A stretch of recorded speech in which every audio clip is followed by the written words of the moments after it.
Mic check. Here we go. Let's do this. This QR code. I'm a former school teacher, so I am not going to make you write the things down that I already have written down.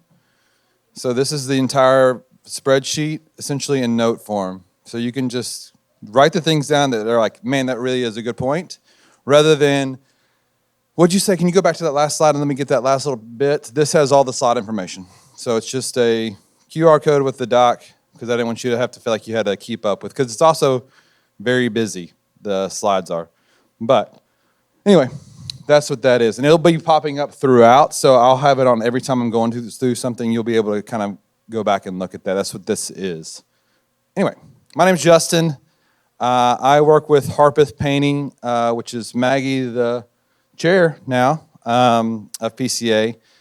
I have been in Nashville for 8 years. I'm a former school teacher and got into the paint world working for Sherwin-Williams, but this is a Sherman-Williams shirt. Nick Slavic joke. So anyway, I worked there for 6 months, and I left to go work for a painting company in Nashville, and this guy came up to me at church, and he said, I've been praying for you to take over this job. And I was like, I just convinced my entire family that moving to Nashville was a good idea, which they didn't approve of. It took about 3 years of therapy to get through that. Anyway, just get brand new married. We moved to Nashville, work for Sherwin, and I was like, God, I feel like this is a big jump. I jumped into the paint world, and I remember going to my first bid, and I said, I finally found something that I'm like really, really good at, that I'm going to be the best at.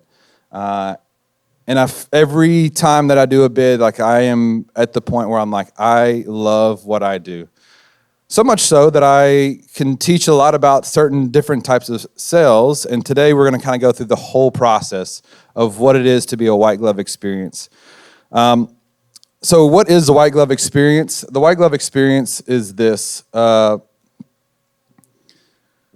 One, you aren't the hero. So fun fact, when you go to a customer's house, you are not the hero, they are.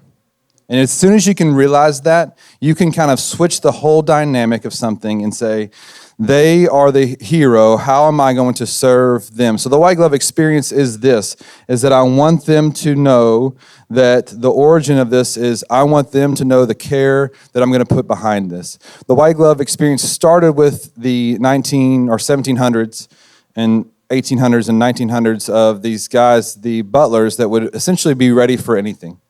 They would be the all-inclusive now that you go like, oh my gosh, they picked up this piece of thing that like if I left that drink there for 2 seconds, it's gone. Or it's like refilled. And you're like, goodness, this person is like ready for the worst or the best. And so there is no shortcuts. The term comes from service professionals wearing literally white gloves, handling fine art, high-value items, luxury hospitality. It symbolizes care, precision, cleanliness, respect. And in painting, it's not about gloves, but it's about the ownership of the entire emotional experience. I can actually use this. Yep. So, what is not? Just expensive, just clean, just detailed, just smiling, just a luxury vibe. Paint is applied, it is curated, it is a relationship continued. So the thing about white glove experience is not just this part, where it's just applied, but it's how are we taking care of somebody. So I'm going to go through speaking the same language as a team. This starts with a team mindset. So 22 Blue, Z-Jet, X Fly, Y Thunder, T Shake. It means nothing to you. But when I was a football coach, we knew exactly what that meant. We knew that was a play that was going to be called, it's my favorite play that we ever called. It was a fake. Thunder was a screen. We would go and we would do a fake and we would go to it's essentially almost a touchdown play if you sell it throughout the game. I loved it, but again, it's one of those things where in a company world, we all should have language that we're using together. And how we do it in our world, in our company, we have two different things. We have the DISC personality test, and we also have the 6 types of working genius. That's how we do it in our company. Now, what I would say for you is not necessarily that you need to use the disc, not that you need to use the 6 types of working genius, but you do need to have a language within your company so that way that you can take care of them and speak to that person the way that they need to be spoken to. I'm going to break this down really quickly for you. These people are about people. These people are about people, influence and steadiness. These people are about task. These people are going to be the extroverted. These are going to be introverted. So, pretty basic way of looking at something. I have a whole speech and a talk on how to sell to these people while you're there. This is not that. But this is a good way for when you're in-house and talking to people that you know how to actually communicate. There's a book that we all kind of know, which is the 6 types of, or the love languages, 5 love languages. It does not matter about if I like physical touch, if my wife doesn't like physical touch, and I'm like trying to give her massages, and I'm like, don't you feel loved? And she's like, no, but you didn't do the dishes. So it doesn't matter if I just keep going through every time, I'm like, hey, babe, massage, you know that I love you. She's like, again, you didn't do the dishes. And so, fun fact, this is just a side note. Things change when you get married. Also, things change when you have a baby. I was over there doing the dishes all throughout the first baby, and I was like, look how much I love you. She's like, you didn't communicate and give me quality time. I was like, oh, I thought we were doing the thing that we did for the last 3 years before now. And she's like, well, you didn't, well, things change. Anyway, so fun fact, just keep that in mind because that's something I learned on the fly, and I was like, goo, I was not ready for that. Because I was like crushing it. Again, that kitchen was so clean when we had our first baby. Anyway, with that being said, as we're going through this is such an interesting fact of your person that's in your team. So the reason I wanted to start with the white glove experience and within the team, because it's one of those things where if you were talking to a person that's very, I have a person in the office, I am this. But when I get to work, I'm very much here. So there's a little bit of this change. But when you're doing this, if you have somebody that's very talkative and you don't ask them about how their weekend was and you go straight to this, they don't feel loved and therefore they're not going to serve the team very well. And in the same way, if this person needs a checklist, this is a checklist person, and you go through and you just go and talk to them, if opposites are, they don't attract. They attract in marriage, you essentially marry the opposite, but in work, you're like, I hate this person. So this person, if I'm going and talking to them and they're just like, I just need a checklist. If I'm not talking the right language to these people, then we will not get into the right vibe with each other. So this is also the other side of it is the 6 types of working genius. These are 2 things that I would say like I believe in almost wholeheartedly. The reason I say that is because my father used to ask me what I wanted to do when I grew up. And that's why I kind of bring back to that one conversation of when I called my old boss and I said I finally figured out what I wanted to be, is because I couldn't do this. This is a weakness of mine. So 6 types of working genius is that you have 2 that you're competent in. So for me, it's these 2. 2 that I can do, but I don't necessarily, it doesn't give me joy, but I can kind of do them, which are these 2. These 2 are my weakness. So when they had the question of what I wanted to be when I grew up, I didn't know how to answer that question. I really didn't. I struggled with where do you see yourself in 5 years? I'm very good about being joyful in the moment, but I could not figure out how to be joyful in 10 years. I was like, I don't know what I want to be. I want to be a good dad. That's essentially all I know. I want to be a good dad, a good husband. That's it. But what does that actually mean? Practicality, I didn't know, so I couldn't get this. So all to be said is that you can see this can be a frustration when you need your project manager to be a good closer, but they're stuck over here. Maybe they're not in the right spot on the bus. So I like these because, again, these are the 2 examples that I would see. This is the disc side, and this is the 6 types of working genius. If someone lacks finishing energy, putting them in charge of closeouts will drain them. Now, again, anybody can do a hard thing for a moment. We used to talk about that when I was coaching kids, and we would do the 6 inches, essentially, laying on the ground, hold your legs up, and the kids were just screaming, and you're like, anybody can do anything hard for a minute. That's a thing. In the same way in the work world, anybody can do anything hard for a minute. There might be a hole in your company that you have to solve for a little while, But when you hire somebody, you go, I need to hire somebody that's really good with closeouts because I am not. That helps. If someone is a visionary but hates implementation, find them a director or operations partner. White glove internally means that knowing what brings you joy to you and your team so you don't burn them out. Burned out teams do not deliver a premium experience. In the same way, this is what I saw. You probably see a lot of this in your company, honestly, is this right here, which we're going to talk about in a second. But if a sell without details and hand it over to a detail-oriented project manager, you create silos. The silo is the project manager does not feel, the term, I guess, loved would be best, but it's that they don't feel respected. If you're quiet and your teammate is high energy, you want to meet them halfway. White glove starts inside the company. So, what does it look like in painting? Again, that's any business, any marriage. Those are the first things. But this is part like, what does that look like? A white glove experience. What does that mean in the painting world? So, selling with the end in mind. One, I sell a lot of work. I closed out 4.5 this year. Last year.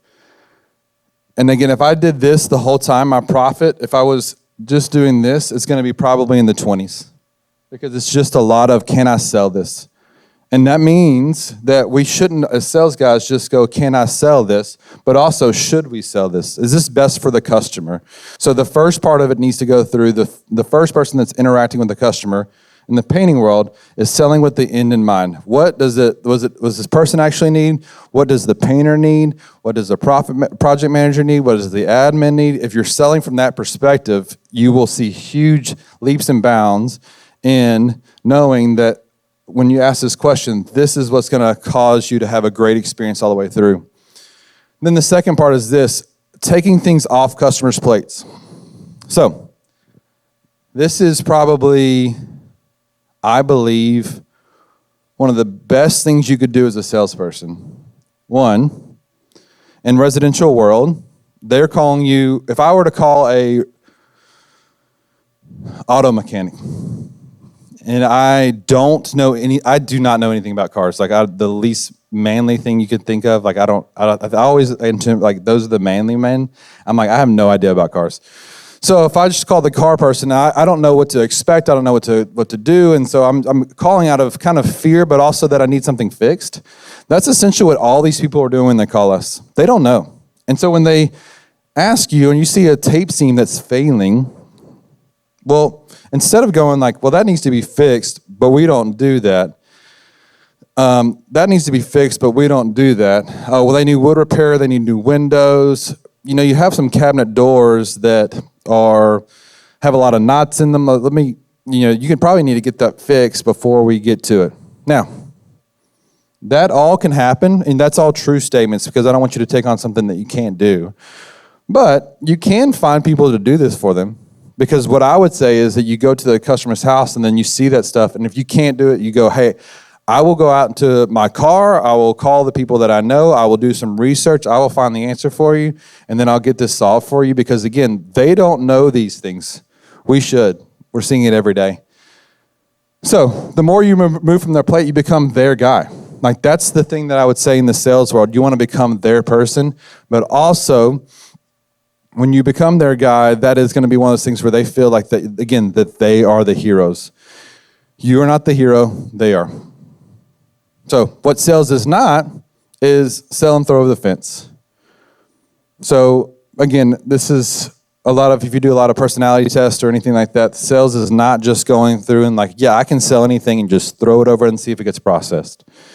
Our job is to sell the thing, put it packaged very neatly, and you want to treat this person like it's your first child. You're going out for your first date after the baby might be 3 months old, and you're giving them like a paragraph pages of this is what you need to do. The baby needs to go here. You need to hold the baby for this long. Then you need to pat the baby, but you need to do this. That's how you need to actually sell. So that way, one, we're thinking to the end in mind. How does the customer feel? How does the project manager feel? How does the painter feel? They feel taken care of, which leads to production. The production side is this. It's the wedding planner. They direct traffic. They anticipate problems. They communicate before anxiety rises. They tell them what has been done today, what is happening tomorrow, whether that end date has changed. They are proactive. They cannot do this if you have thrown over just a random package, because they're still solving all the things that had to go through the first part of that job where it goes like, well, the sales guy didn't, the admin didn't, they didn't get the right colors, I had to do a match, and I was having to do, again, if they're doing all the stuff that you could have done prior, then when they get to this point, they can actually be white glove. They can actually serve that customer. They can actually love that customer really well. And that way we can start to see a huge increase of, or the decrease of anxiety for the customer. Because again, going back to this slide, well, I think it's this slide, but just going through the fact is that they don't know anything. They're scared. Again, you're going into their house. We do this for a living. So I used to go 20 to 25 bids a day. Sorry, whoa, that'd be crazy. 20 to 25 bids a week. And I'm going to these people's houses. So I'm seeing so many houses, and they're all like, for me, it's just another thing on my to-do list. But for them, that's the first time. For the high S personality that hadn't painted their house in 20 years, they haven't had somebody in their house for 20 years that's not a guest. So for you to come in, it's a big deal. So if you're going through and you're looking at this, and we want our anxiety to be down so they have a great experience, well, you have to do a lot of this stuff on the front end to make sure that the customer keeps that. So this also is a big thing for the project management, extreme ownership, because again, people are not perfect. So there's a lot of times, I've had so many phone calls. There was a guy that I did, he was my manager when I was the assistant manager. I brought him to my other company, first company, and then when I went to the other company, to Harpath, I brought him as well with me. So he's probably done, if I've sold probably 15 or 16 million, he's probably done 10 million of my work. So he knows me really, really, really, really well. And so there'd be times where he'd call me and he'd say, hey, did you mean to say that we were doing the windows? I'm like, no, I just said trim. And it's like, well, this is trim. They think trim is windows. Oh, well, no, I didn't know that. What about another phone call? Hey, did you know that we had to do a lot of prep on this? We used to do a lot of popcorn ceilings. A lot of popcorn ceilings that's going to take, probably a week to just get that right. Did you know that? No, I didn't. What Nick didn't do, he didn't go to the customer and say, that sales guy, he doesn't know what he's talking about. No, what he would do is he would take extreme ownership, and he would repair, reset, apologize, lead. He would do things and say, like, hey, he would call me and I'd say, hey, take care of it. Make sure we take care of the customer. Whatever it takes, because we don't want the customer to take on that same responsibility. I need to do a better job of setting expectations. If your expectation is here and my expectation is here and they don't meet, that is my responsibility as a sales guy. I didn't do a good enough job explaining those things. That builds faster than perfection. Because trust is that I am getting this thing taken care of. Again, the customer is trusting you to take this thing and get it taken care of. Okay, what production is not? Passively checking in, trusting that everyone did everything and just checking in on it. Professional babysitters. What it is active leadership and leading the job. I did not get to this place by just having easy times. I went to my first bid. I remember when I was a project manager first. So this is 8 years ago, and I remember, I was like, this job is amazing. I'm just getting to drive around and go see these people, check in on everything, make sure everything's going good. I have a great conversation with this guy, and everything's going great. This is like the best job ever. I love it. This is so much fun. Well, I go to this guy's house. I'm talking to him about everything. We're just chit-chatting, have all the fun conversation. I leave, come back, but I'm just checking in on, just, hey, anybody need any paint? Well, fun fact, as we all know, hey, if you were to ask anybody, any sub, we're primarily submodel, and you ask a subcontractor or a painter, and you say, like, hey, can you paint cabinets? What's the answer? Always, yes. This crew also could paint cabinets, just not the right way at all. So I didn't know that because, again, I've been in the paint world for 2 months now, just driving around checking on things. And so I got to the job, and he was like, so my owner called me, and he was like, hey, let's go meet at this job site. And I'm like, sounds great. Let's go check in on my buddy. So I'm over there walking the job, go in there, and he's like, so you see this? And I was like, yeah. You see the overspray here? I said, yeah. You see this? Yeah. He said, none of this is okay. I was like, oh. He said, by the way, the guy said that you're a really nice guy. You just don't know anything about paint. And I was like, yeah, well, he's not wrong, but it's good to know those things. And I feel like that's what I was doing. I was just passively checking in. Production is not that. So when you're teaching your people, I would always say, you want to go and find something. So that day he told me, hey, you want to go and find something that's either wrong with the job or how they're doing it, and you want to make sure that they are on the right track. So, the law of the lid. This is for the leader of your company. It's you or your boss or whoever. The law of the lid says that your team cannot outperform your leadership ceiling. So, when you're talking about a lid, if we're using a term 1 to 10, 1 to 10 means this, is that if I want to be a 10 and I think that I'm a 10, but my team thinks the team knows that I'm a 5, no matter how much I aspirationally believe that I'm a 10, I'm only a 5. And that means that my team cannot get higher than a 5, it's probably going to be a 4. So as a leader, we need to think about this main perspective, is that the FCA has this standard.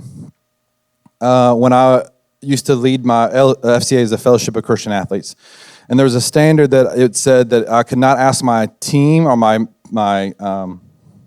students or my athletes to do something that I'm not willing to do myself. So every time that they would if we had a bad game, I would run with them. When we had like one guy had a holding penalty, I would run with them. And so, like, the thing is, they knew that I was not going to ask them to do something that I wasn't going to do myself. And so in the leadership, it's the same principle that we need to have, is that, one, we're here, you're getting better, which is great, but I know that you have to continually to get better. You might have a ceiling right now. Look inside yourself. Don't be aspirational and say, like, yeah, I'm a 10 for sure. You might be a 5. But the good thing about this is that there's room to grow. Even if you're a 10, again, that scale changes. You might add somebody, you might go back down to a 5. We're always getting better. So the law of the lid, in white glove does not just stop with the project manager or the painter or the sales guy. It stops with the leader. So the pillars of white glove. So I will tell you this. I also realized with Matt and Maggie being very wise. We have a team of 15, I think.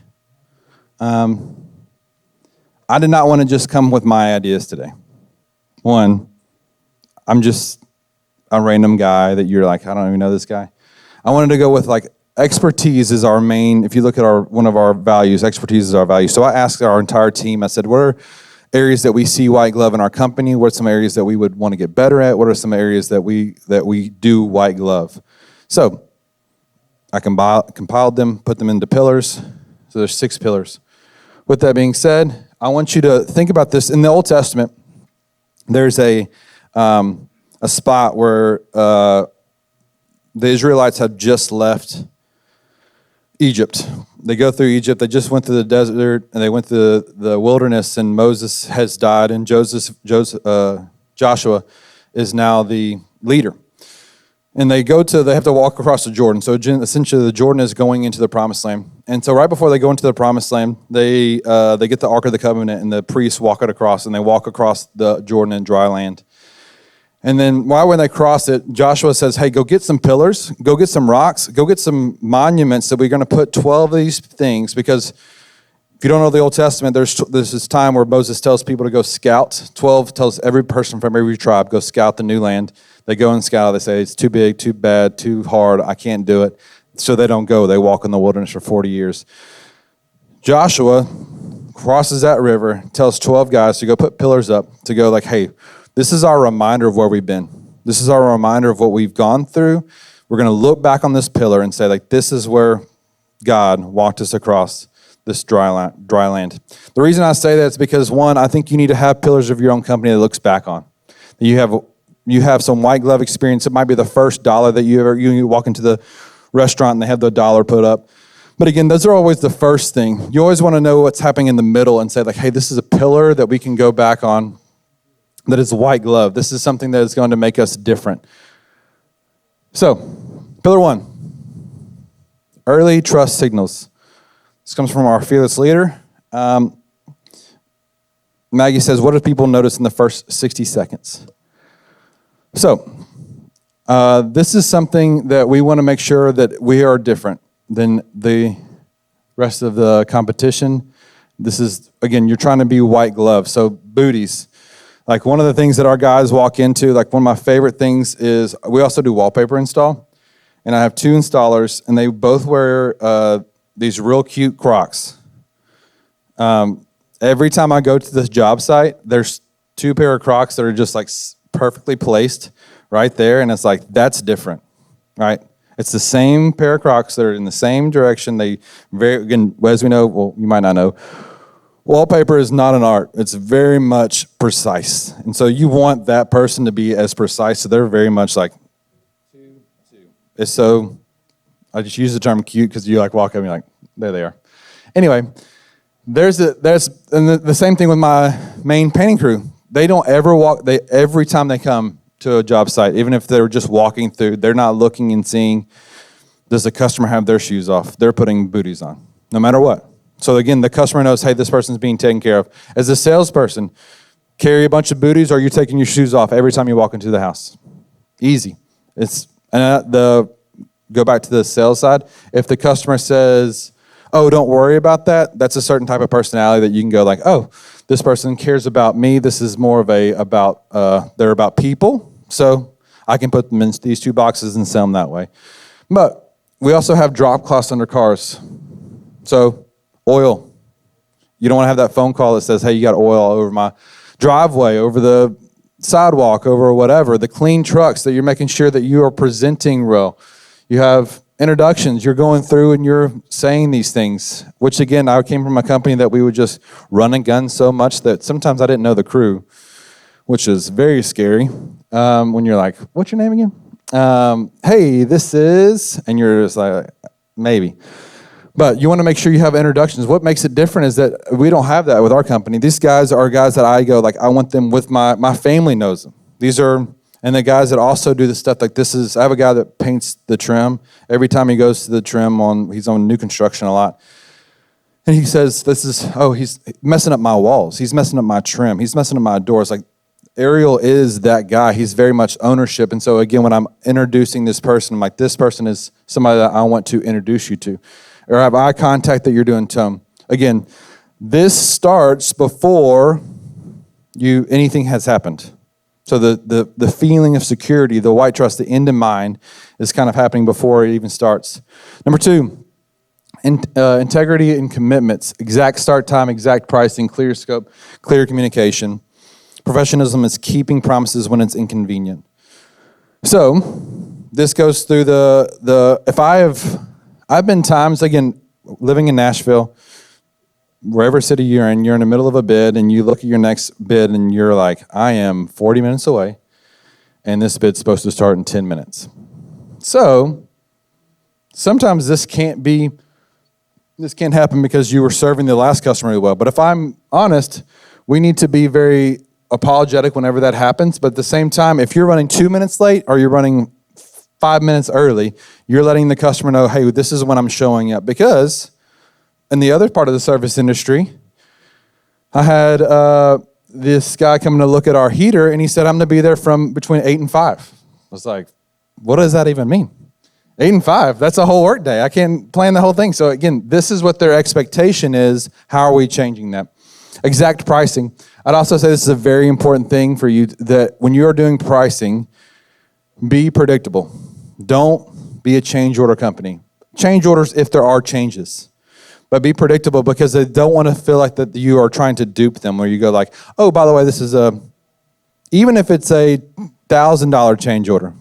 Again, on our perspective, because we see this every day, $1,000 isn't that much. Former school teacher, $1,000 is a lot of money because I wasn't ready for that. Well, if that was the case, I wouldn't have done that. Or if that was the case, then why didn't you tell me? And again, then you see that a lot with customers, is that you start to see this retraction because they've messed up with their family, they messed up with their husband, they messed up with their wife, they have not communicated, and then that's your defensive. So be exact in your pricing. Clear scope. The most important thing on your scope is the thing that you are excluding. Can't tell you, again, how many times Nick called me that I said, we're just taking care of it. We're taking care of it because, again, I want them to have a good experience. I don't want them to feel like that I'm trying to trick them. Oh, by the way. Now, granted, you might have somebody say like, hey, I'm adding this. That's a different conversation. I'm not saying that you can't add it to a change order. That's a change. But if you didn't clearly communicate something, you either need to get there as fast as you possibly can, or you say, hey, we're just going to have to take the hit here. Because that hit is going to be, how do you recur business? In the repaint world, most of us are probably in the repaint world. You might be in the new construction world. But in the repaint world, you want this to happen because, again, we're spending a lot of money on leads. So this will help us not have to spend a lot of money on that.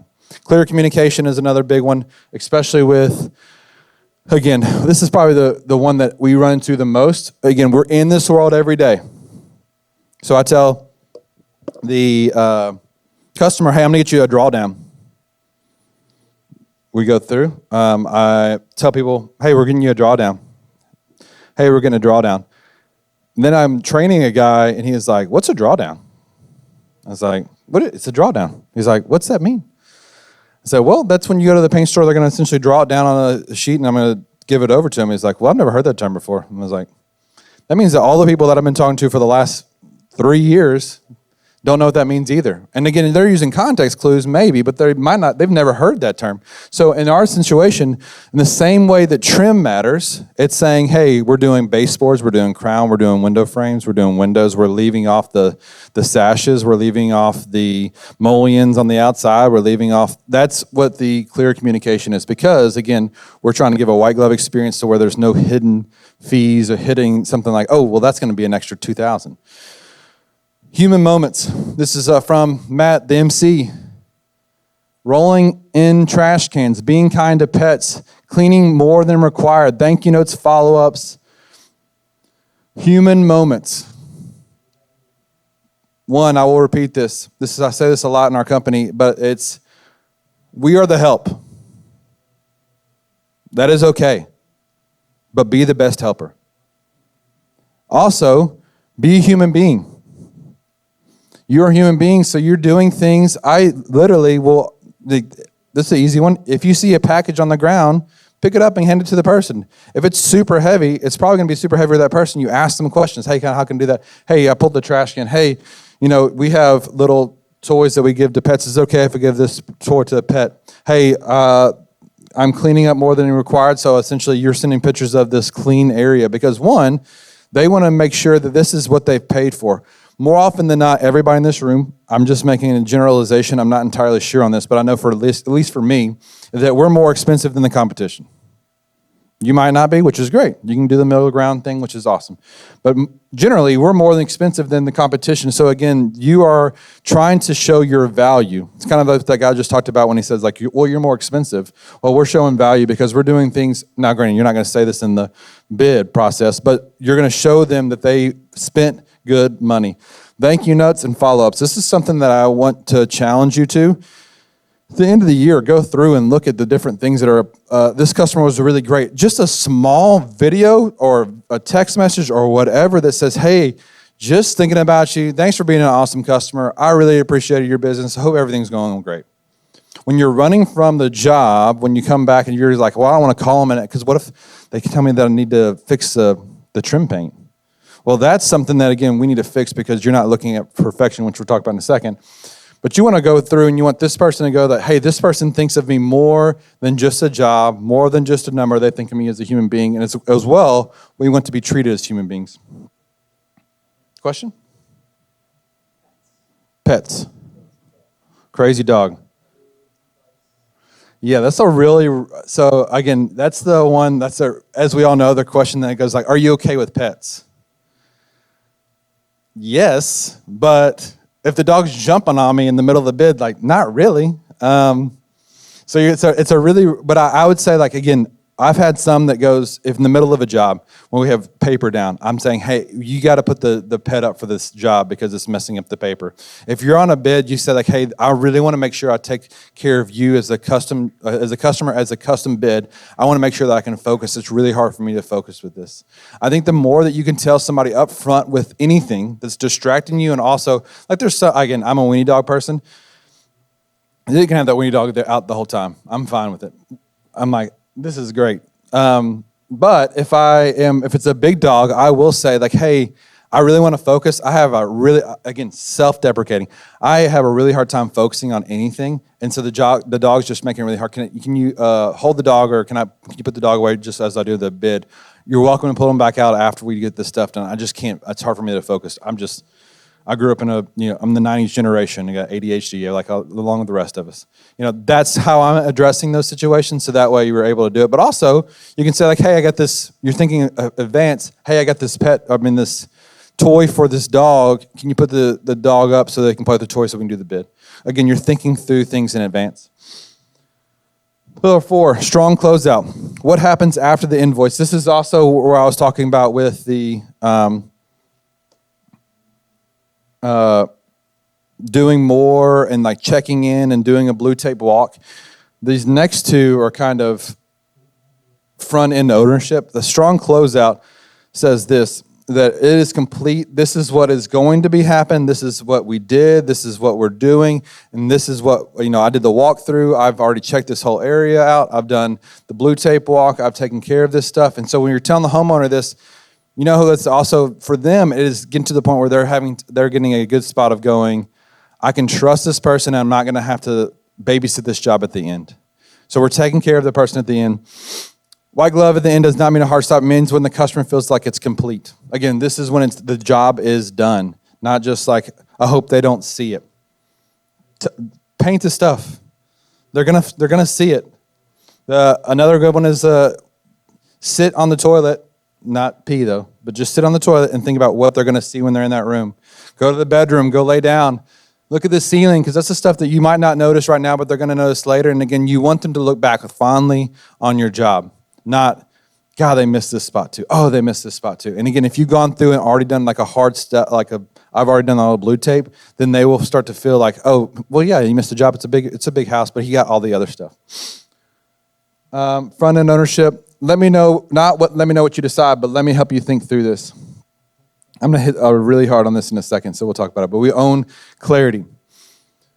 Last is continuous training. So, the good thing is, you're doing this right now. But also, you got to keep doing it. It's not just, I went to the PCA event, I learned a little bit of this, and now I'm done. You have to continually get better, continually learn, do YouTube Academy, do all the things that are essentially what's going on. This is a big one for me, is that continuous training. I was a baseball player, and I played for Louisiana Tech. So I went to this university where my professor, my strength coach was also like the head of NSCA, which is like a strength conditioning thing. Anyway, he was very like doing blood tests and like figuring out all these things. And one of the things that he found out is that you don't have to run out soreness. It's not a thing. You just feel better, but you can't run it out. So I go and I remember, like, I've taken this knowledge. This is based off of blood tests. This is based off things that we've learned. We go back to high school baseball. I finished my career at Louisiana Tech. I go back to coaching and teaching. And when I go back in to do this, the first place I go, they're like, pitchers, guys that threw yesterday. Now you're sore. Let's go ahead and start running. I go up to the coach and I was like, hey, I just learned this last year, guys. You can't run the soreness out. He's like, yeah, we're going to run the soreness out. That's what we do here. And I was like, oh, okay. Well, this means for me that this guy's he's stuck in his ways. He's not doing continuous training. And that for me was one of those things that was a very much like not everybody is trying to get better. Some people are just going to be very good about where they are. And that's fine if they want to stay there. But again, it's okay to not be okay. It's not okay to stay there. And that's what we need to be continually getting better. So, this is the last bit of the speech. Pre-sale. Okay. Now again, I've gone through the framework, so I'm going to go through them really quickly and kind of come back. This right here is what I believe is the process of the whole entire job. So when you're looking at this and when you get this is an area that I'd say like start to finish, there's going to be areas that I missed. I'm not perfect. I'm okay. So when you're looking at this, there might be some things that you need to add here. But this is just an area for you to go like calm the homeowner. This is the pre-sale. I'm calming the homeowner before I get there. I'm letting them know where I'm at. I'm asking good questions. I'm doing professional presence. I'm doing confirmations. You're sure you want this done? Is this what we're looking at? I'm reducing anxiety because just like I said, we do this every day, but they might not have somebody in there for a long time. Then we're going through the clarity, the sale. There's no gray areas. Again, the most important thing about a bid is the clear inclusions and also the clear exclusions. This is what we're doing. This is what we're not doing. We're giving a defined timeline, the detailed scope. We're clear next steps. We're leading with recommendations. Because again, if you're able to do this with a lot of people, they need help. So, one, if you don't know anything about color, learn about color. Guess what you're doing? You're painting somebody's house. If you don't know anything about color, it's a really weird thing for you to go like, I don't know. They're like, don't you do this every day? You're like, yeah, but I don't want to help with color because I don't want you to not like it. Okay, well, we're looking about a white. Like, again, here's some good whites. There's this color, there's White Dove, there's pure white. You can go Sherwin-Williams or you can go to Benjamin Moore. There's, with the White Dove, there's also Chantilly lace, which also means that I might have to do 3 or 4 coats because it doesn't cover. I'm letting somebody know that because up at the front, if I don't let them know, then this is how we're showing with leading with recommendations. Because you don't want them to call you back later or the project manager to call you back and be like, by the way, they're painting all the window sashes black and all of the frames white. Did you price that? No, did not price that. But again, if I did not lead with recommendations and also tell them, hey, this is included, 1 color on all your trim. 2 colors on all your trim. Then I'm leading with recommendations and showing those things. All right. Post-sale. This gap is probably the hardest I've seen in our company, but also in a lot of companies of this anxiety gap. They've made the yes. They've said the amen. We're going to go with you. It's going to be great. But it's also the anxiety gap of like, what does that mean? Okay, so what's the next steps here? Are we who's coming over? What time are they coming over? Here's some things that you need to move. Here's some things you don't need to move. What's the expectations? Steady communication. We didn't just forget about you. You didn't just get signed and we got you. Like we're treating them as human beings. And you almost want to say like, how am I communicating with this person as if they are my family member? If I were to just say like, thanks for the job, and I show up at Christmas, but I hadn't talked to anybody, it's a very strange thing for you to do. In the same way, you shouldn't just show up at somebody's house and be like, well, I told you that we'd show up on Monday, and that was 2, 3, 4 weeks ago. Because they're like, well, who knows what could have happened? You want to make sure that they're having a great experience all the way through. We are eliminating the anxiety gap. Because again, if you're looking at that DISC personality style, if the majority of people are high S's, what that means is the steady people, they don't like a lot of change. Most people don't like change. Some people love change, but most people don't. And if they don't like change, one of the things that they are really worried about is their house. How long are you going to be here? Well, if you haven't told them that, and you're there for a month, and they go, well, I thought you were going to be here for a week, then their experience is going to be really, really bad. But if you tell them, hey, we're going to be there for a month, and you end up going like, and you're telling them about the whole process, like, hey, the project manager is saying, hey, we're on time, we're good, we're moving along, we are on time, hey, we're good. You know what? We're actually going to be able to save a day here. Hey, we're not. They're going to leave that whole process going, one, I want them to love the project manager so much that they forgot about me as a sales guy. I want this person took such good care of me that I feel like I didn't have to worry about anything. And that's what you want that whole experience to be all the way through post-sale and into the production side. Production side, as we all know, we need to protect everything, reset daily, communicate tomorrow, today, and anticipate issues. This is a really big thing for us because, again, the home never feels at risk. It is hard to have your house painted. Okay, I just had my kitchen painted. We were off for 2 weeks, and so one of my guys was like, "Do you have anything?" I was like, "Well, you can come over to my house," but I forgot that I had all the kids home. So that was a really good experience because my wife went to work. My wife is a pelvic floor physical therapist. She owns her own practice. That means that also, fun fact, I talk about vaginas a lot on my bids. The guy leaves for 2 seconds, and he's like, "What's happening? This guy was the paint guy, right?" And I'm like, "Well, you've had pain with sex, or if you're leaking," or they're like, "Goodness gracious, what is this guy?" I'm like, "This is what we talk about at dinner." So I'm just letting you know, like, this how we roll, essentially. But all to be said, my wife has to go do work, and I am sitting at the house, and I feel so trapped. I have all 3 kids. I'm thinking through also the nap schedule, because again, like, I am a person that lives in the moment, but I hadn't thought about the future. So therefore, I'm like, Rustin is ready for his nap. Briggs is ready for his nap. I have a 5-year-old, a 4-year-old, and a 1.5-year-old. So the 1.5-year-old does not know what's going on, obviously. And so he's just taking his naps, or needs to take his naps. But luckily, my painters, again, they are the best people. They knew that he was taking a nap. I was just like, I didn't prepare them so like they can do whatever they need to do. Like, I'll let them know that he's doing a nap. They go, "Hey, we're going to take lunch during when Briggs is asleep. And then when we come back in, we'll be really, really quiet and we'll walk upstairs, if that works for you." I was like, I didn't even think through that, so that sounds great because I'm just over here surviving, and I got the 5-year-old and the 4-year-old just like eating Sonic. We don't even eat fast food.